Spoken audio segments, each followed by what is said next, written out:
Good evening and welcome to the Denver City Council Debates, a joint production of Colorado Public Television and AARP. I'm your host, Dominic Dezzutti. Thank you very much for joining us. Tonight, we continue our series of debates looking at the open seats for the Denver City Council. We feature candidates for Denver's District 10 tonight. The region encompasses Capitol Hill, Congress Park, Cherry Creek, the Golden Triangle, among other neighborhoods. Joining us for the next 30 minutes are Chris Chiari, Anna Jones, Travis Leiker, Wayne New, and Chris Widor. We really appreciate all of you being here. Thank you very much. And let's get to our first question. What I'd like to ask is an affordable public transportation system is vital to a livable city and to the many Denver residents who depend on it. What policies would you pursue in the City Council to promote a more affordable and accessible transportation system for all city residents? Chris, we'll start with you. First and foremost, I was on Colfax a couple Saturdays ago at 11 o'clock at night. I was going into a show. And I watched two 15Ls and one 15 hit the same bus stop within 3 minutes of each other. So one of the things that's definitely affecting the resources and make sure we're maximizing the dollars around public transportation is making sure that we're keeping these buses on schedule so people can rely and walk to a bus stop and have something be there when they're expecting it. I was endorsed by the SEIU, and with that I did a tour of one of the restaurant facilities up at DIA. And what I found out is if you buy an annual pass for the bus system, it can be as low as $48 a month, annual. Some employers are doing that for their employees, especially if they're using buses to commute up to DIA on a daily basis.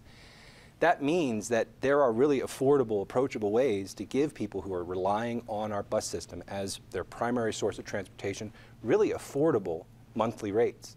But that's not the rate we offer to the general public. And you actually only get that rate if you're part of a larger group. So we need to make sure that people who rely on the bus can still afford it, and continually raising the fares without adding reliability to the service is a no-win situation. Anna, your answer regarding public transportation.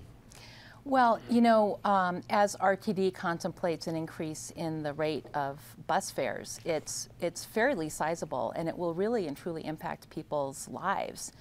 You know, I think there are some, certainly some efficiencies and some cost effectiveness that Chris addressed in terms of looking at groups of folks being able to purchase those kinds of passes. But I also think we need to look at Boulder, the hop, the skip, the jump, and examples like that.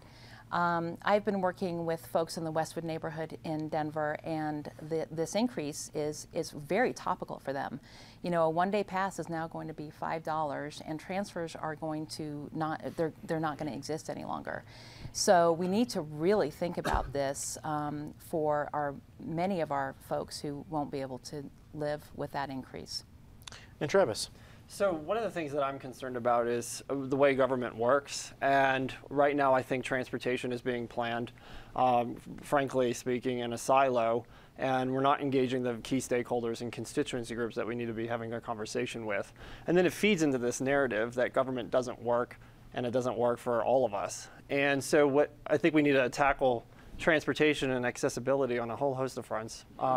Namely, we need to look at expanding routes. We need to increase efficiencies. We need to provide, you know, maybe vouchers or stipends or some sort of income qualified way and avenue for folks to have access to public transit. And right now, each of those core constituency groups and those focus areas are operating within a silo, and it's a bit troubling. And what I'd like to do is start convening these respective bodies and communities and organizations to have a more thoughtful and comprehensive dialogue around transit. Wayne? Well, I'm really concerned, as you read recently, about the high cost of living here in Denver. Our rental housing, purchasing homes has gone to a leadership position in the whole country. The increase in cost to all consumers, and I'm especially concerned about the low-income residents in Denver. We've got to make transportation affordable. We've got to have incentives, like others have mentioned. Employers, as well as the city, have got to have incentives to make public transportation more affordable. We've got to have a very robust transportation system for our city. And transit is a big issue we're going to have to address in the future. And we've got to look at the whole transportation system to make it affordable. And Chris? So I see it from a very two-pronged approach. So we look at it from the piece that we've all touched on already as far as affordability. Can we afford to do it? How do we incentivize it? And I see that as a short term. Denver has grown and was the city that was built, and then we looked back and said, oh, what's the transportation we can overlay on the city? We didn't look at it first from a public transportation and then build the city around it. And so we're at that precipice again where we're growing so quickly and so fast that if we don't address it in the long term with solutions as far as infrastructure, what it looks like, we're going to build to that rapid point again, and then we're going to look back in another 10 years and say, okay, now we have to figure out long term, how do we go backwards in time now and put transportation around a city that has grown again. So I see it from the piece of I think we can incentivize, I think we can look at how the rate structures go out, where we provide service to parts of town and where we don't provide good service to parts of town. But I think the big piece is looking at it from a long-term strategy and understanding, okay, with Denver's growth, as it will grow, where are we going to put and maximize the most efficiency? Where are we going to put the routes? Where can we build better transportation that helps it be affordable in the future? Because if we do that now, it will make it affordable in the future, as opposed to trying to go back and correct it in the past. Well, for our second question, Denver is currently experiencing a shortage of affordable housing. If elected, what would you do to protect and increase the supply of affordable housing, specifically in light of the prospect of increased gentrification of some neighborhoods and along newly opened light rail lines? Chris, we'll start with you. Yeah, so I've actually talked about this with many people when they asked, you know, what would be the first couple things I would do when I went into council. I believe the first thing I would do to address this issue with affordable housing is looking at the zoning code, because I think that in the process of how things and what gets built in Denver, the first step in that process is what you can build and where you can build it.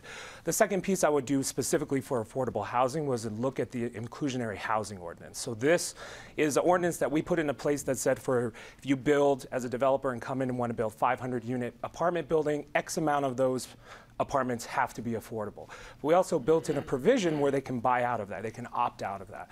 And so as we see a lot of the housing going up, the reason nothing is affordable is because a lot of the developers are just opting out of this because of the ordinance. So I would really look at that from a standpoint of how do we get money from that, because they pay a low buyout rate for it. And so we either need to increase that or take that loophole out. San Francisco is a perfect example that has this similar ordinance where it's reverse of what Denver is. So you have to build it and you have to pay if you don't. And so it's much, much more incentivized for the affordable homes. And so if Denver's on track to be one of the top 10 as far as pricing in housing is where it's going to be in the next 10 years, we need to address that now and have some kind of affordable housing and a fund to do that at the same time. Wayne, as we look at affordable housing, what will be your answer? One specific issue is what's in the legislature now is the construction defects legislation and the modification of it so we can actually increase the amount of condominiums under construction.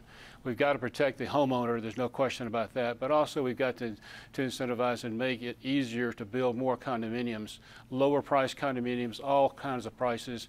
Affordable housing will be affected when we have more condominium ownerships, but also we'll be able to put condominiums in locations like transit nodes where new families can start the equity of buying a house for the first time. So I think that's the one thing I would like to emphasize. Travis, as we look at affordable housing, what would your response be to the question? So there's a whole menu of options available to us right now. The first thing that we need to do is start having a conversation about rental communities as well as home ownership. So on the home ownership side, I think we need to be doing more around the inclusionary housing ordinance and raising the fee, the buyout fee, if you will, so that we can make a more robust affordable housing fund. I think we need to have a conversation around mandating what is affordable within any new construction project. I think we need to talk about energy efficiency across the board and environmental sustainability to make home ownership more affordable because your energy costs are down, your water usage is down, and so forth. Something else I'd like to look at in terms of rental communities is a lot of cities have provided funds or used their affordable housing funds to provide rental assistance. And the hardest payment one will make, particularly around low-income communities as well as seniors, is that first security deposit, last month's rent. Right now, we need to open up access to capital to make that more of an attainable dream, because that first payment is the hardest payment that we have available. And other financing options, paying down interest. We could be looking at land trusts. Having the wonderful philanthropic community that we have buying up land so that we can build development projects, but reduce costs via that avenue as well. So there's a whole menu of options. Something I've been talking about on the campaign trail as well is just business efficiencies on the developer side and how it can bring down costs between 30 and 40% on housing developments. So we can't just look at one solution, but a hybrid of all of the above. Anna, again, we're talking about affordable housing. Well, the inclusionary housing ordinance is a not very effective approach that we have now. And it really needs to be revisited, and we need to, that's one arrow in the quiver. We need to provide a whole bunch of tools to look at this, and we need to think about construction defects. I don't think it's going to make it through the state. And if it doesn't, Denver needs to take a really strong leadership position in terms of addressing construction defects, because it is limiting our housing availability and how many houses are built, or condominiums rather. Land banking. I was just reading about Chicago has a very robust land banking process now, whereby they look at blighted and underutilized land around the city, and the city has been purchasing that land and holding it, and then working with nonprofit partners to build housing on those pieces of land. So I think there's a lot of really creative ways to look at this. I've spent 20 years of my career really looking at economic development and community development and coming up with those kinds of solutions, and we have to include our nonprofit partners and our for-profit partners and philanthropic partners and the communities within which we are working. Chris, wrap it up for us. We can't build our way out of this as the only solution. Construction defect is a big component, because we do need to make sure that there's affordability in units and unit prices aren't being driven up by the high cost of insurance. And we can be pretty proactive as a home rule city, and we need to, especially if the state legislature fails to act. We have land available. We're talking about this $840 million investment up along the Platte River with the Stockyard area. We're talking about creating new connectivities in the neighborhoods. We have to be mindful, because that's that balance between gentrification versus new development or expansion, or what will ultimately lead to driving up rates in areas that are affordable now because of the new influx of population. But we have land up there that's available. And if we're going to talk about $840 million in new arenas and venues to attract tourists, let's make sure we're also focusing on some of the bigger issues that we're dealing with in the city, like homelessness and the affordability of housing. On that land, especially city-owned land, we can be inviting developers to build structures that, because they're city employees, first responders, teachers, we can use models like other states called Mitchell-Lama in New York, where you entice people who work on behalf of public service to live in the city close by, and we have land to be making those kinds of decisions.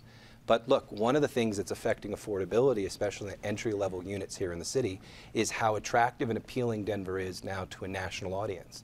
And a part of that is what we've done around laws directly related to Amendment 64 and the legalization of recreational and medical cannabis, especially for young people interested in starting their lives out and not having to look over their shoulder if a decision they make in their 20s will affect their job prospects for the rest of the year because they were busted with possession. That's removed from the equation. And so maybe we should keep moving forward, make those laws as sound as possible, export what we're doing right here in Colorado so that the other states across the country make the same decisions, and that side of the influx of youth that's coming here might dissipate a little.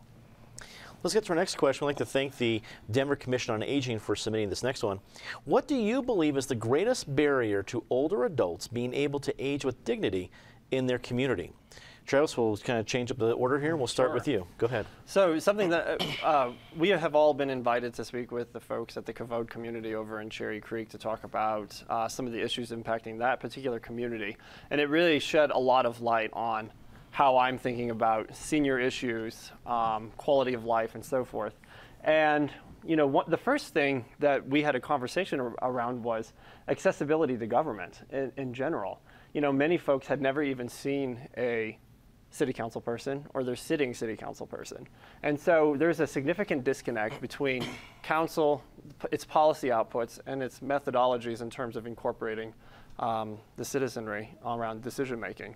That's the next piece. The next piece is, how are we building a city to grow and shape it around all of the constituency groups? So I met with the Colorado Cross Disabilities Coalition to talk about accessibility throughout the city. Their number one issue is clearing of sidewalks. They don't understand why the city is not enforcing clearing of sidewalks. And so as a result, you have so many seniors and people with disabilities and other mobility needs trapped in their homes during heavy snowstorms.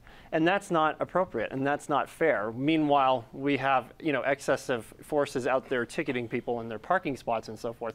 So I think we need to start having a conversation around how are we creating a more mobile city. And the other piece is going back to transit.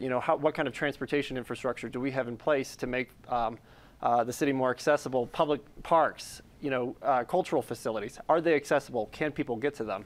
And then finally, what kind of businesses we're bringing into the community. And I go back to that conversation with Kavod.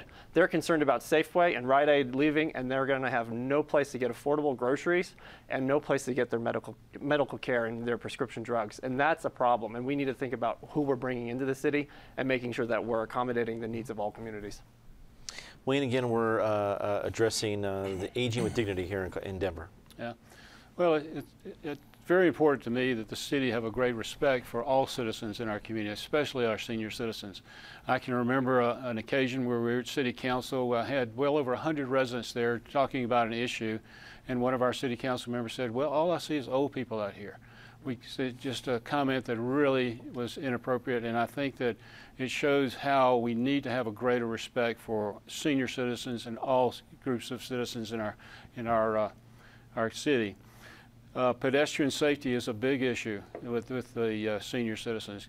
Like Travis mentioned, the Kavod residents trying to get across First Avenue just to get to the grocery store is a big obstacle for them. So we've got to be able to look at ways that we protect our citizens in whatever means they're traveling, especially walking and being out there. Healthcare, accessibility to good health care is very important to our senior.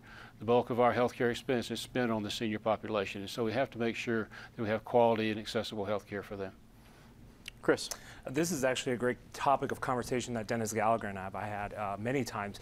He was a champion for the senior community, and I think that it's one of the areas that we don't focus on, but it still has the same impacts of a lot of the city issues overall. When you look at affordability of housing, when you look at transit, when you look at accessibility, they share the exact same issues. It's just that community doesn't feel they have that voice. And so when we sit and look at that, we look at the affordability of housing. They still need to be able to afford in places they can live and they choose they want to live.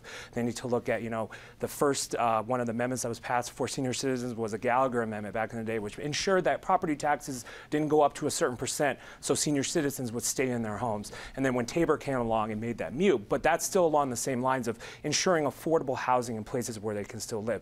Accessibility, so where they can get around, access to drugstores, access to affordable health care, the ability to move around town, because a majority of them don't have the ability to drive themselves. They rely on public transportation. They rely on other modes of transportation.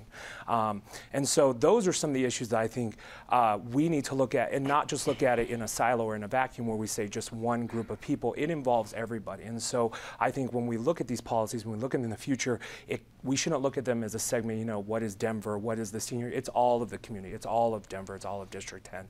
And I think that they share the same issues that we need to address in policy going forward. Mm-hmm. Chris? Real quick, Jeannie Robb for 12 years was a pretty competent and present representative in the district, and one of us will go on to take over a seat that she's occupied for 12 years. Not everyone who came forward, not every issue that's come forward was embraced.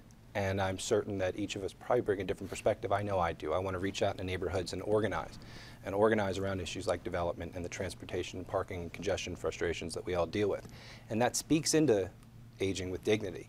We should make sure that if seniors that are in the city want to use public transportation, that they have the deepest discounts that we can provide to make sure that the buses and other options are truly a network of mobility.